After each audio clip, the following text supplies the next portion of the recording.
When I'm in touch with myself as a spiritual being rather than my name, my physical form, my external identity, the profession that I have, my designation, etc., in that spiritual consciousness of being that being within, I'm in touch with my own conscience. My conscience is awake and alert and is able to give me guidance. And for most people today, it's very difficult to hear the very quiet voice of the conscience speak inside, maybe because they don't give it enough time.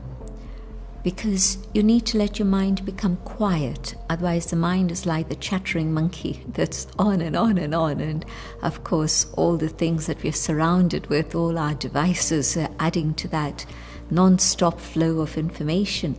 And there isn't a moment just to stop and be still and ask myself the question, should I not? And because we're missing out on that, then we get pulled into whatever becomes the social norm. And you can see how from a society generally that had morals and values, there was a downward slide to a society where maybe people didn't bother too much about morals, and maybe they knew what they were doing was wrong, but they still carried on doing it. So you get to the state of immorality. But then you get to a state of amorality, which is quite normal nowadays, where people will say, oh, don't even talk about morals anymore. So amorality, where morals don't have an influence on human life and policies and the way in which things are going.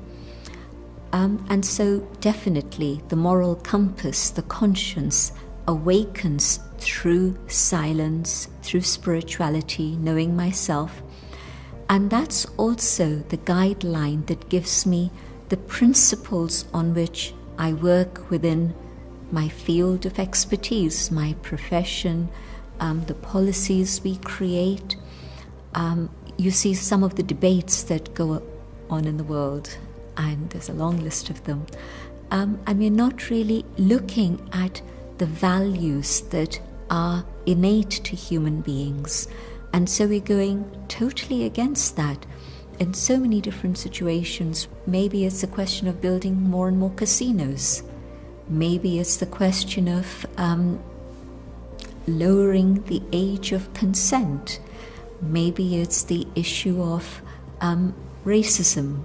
Maybe it's all sorts of things like this that we're having to deal with. But ethics and values are connected with the spirit within, and spirituality means exploring my own being within. And so yes, definitely spirituality allows the awakening of the conscience, the moral compass, and to allow ethics to come back into our lives and public life also.